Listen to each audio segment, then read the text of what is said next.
Hey everybody, thank you for tuning in.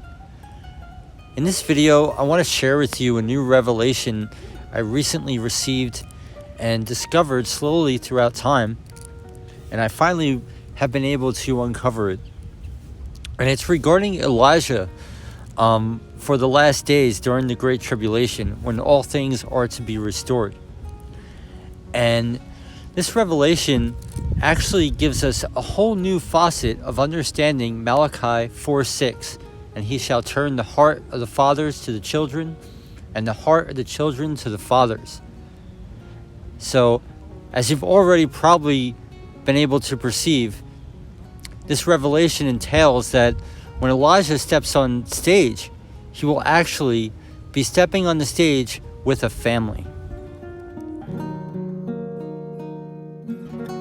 Now, I'm going to walk you through this as I put it together myself, notwithstanding revelations from the Lord that I was given slowly throughout the years. I was able to finally put this together. I first started noticing these subtle references in the very rare text of the sealed portions of the Book of Mormon. Here's one that I found clearly referring to the Great Tribulation and the times of Elijah from the Oracles of Mahonri. This is a sealed portion of the Book of Mormon that even people who are walking in this truth are not even aware this text even exists. It is a very, very rare text, and it is fantastic. But I found this reference: when a true king and queen may reign in righteousness, when the weightier mysteries of God shall be restored unto mankind. And when we read this verse in context, clearly we're talking about the days of Elijah. Another very obscure and peculiar reference I found in another very rare text.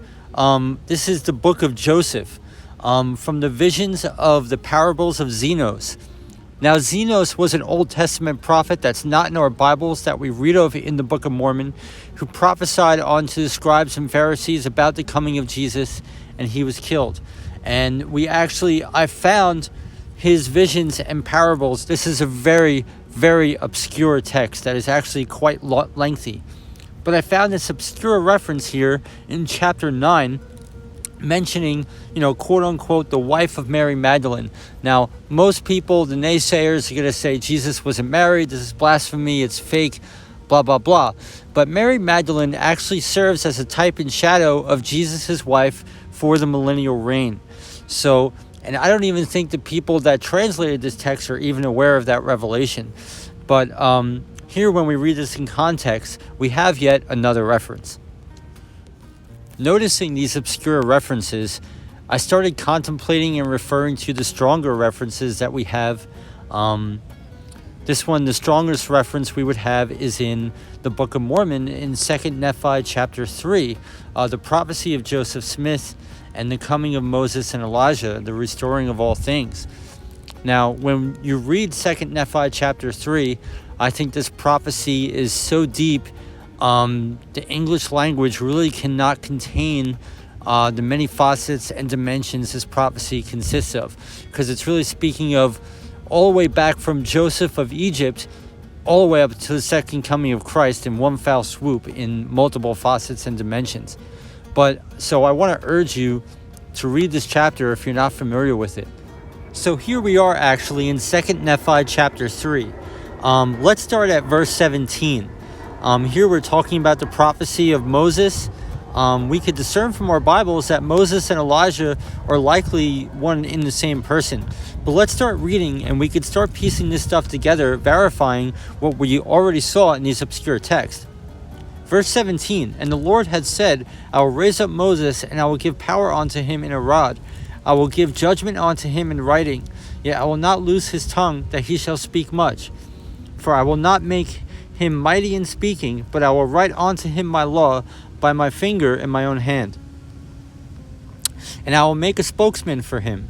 And the Lord had said unto me, also I will raise up unto the fruit of thy loins, and I will make for him a spokesman. And I, behold, I will give unto him that he shall write the writings of the fruit of thy loins unto the fruit of thy loins, and the spokesman of thy loins shall declare it.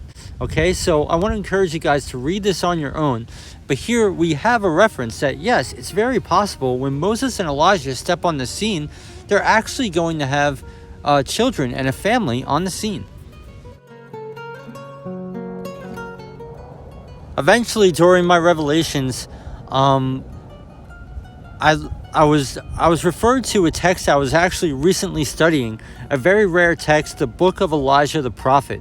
And this text, it's also known as the Order of the Ancients or the Order of Enoch. And in this text, it's actually a letter that Elijah is writing to his son Elijah, handing him over the keys to the kingdom. And this is exactly what the prophecies say, which I'll show you later. But let's check out right away. There's peculiar prophecies in here that now we can only begin to make sense of.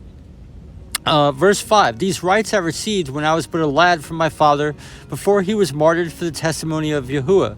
And according to the word of Yahuwah, I have appointed Elijah, who is my adopted son, to be my successor in bearing off this work. Verse 6, nevertheless, not all my rights shall rest upon him, for Yahuwah have said, behold, my servant Elijah shall not die, but shall bear with him the keys of his ministry onto the heavenly city until the last days, when I shall send him one of his seed, whom I shall raise up to bear the fullness of this ministry again among the sons of Adam. This is exactly confirming what we read in the Book of Mormon.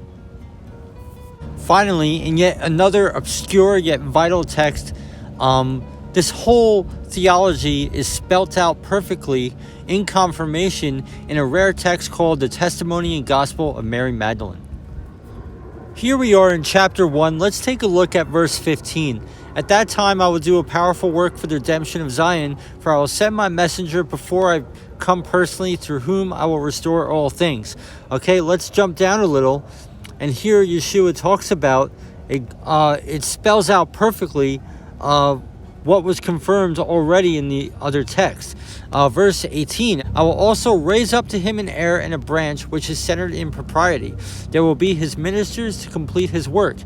His heir will be a priest of the highest, clothed in the power of the priesthood, and I will reveal to him everything necessary for the restoration for that holy order which was in the beginning in the mortal plane. This is exactly confirming what we read in the Book of Mormon. This is exactly confirming what we just read in the Order of the Ancients, the book of the prophet Elijah.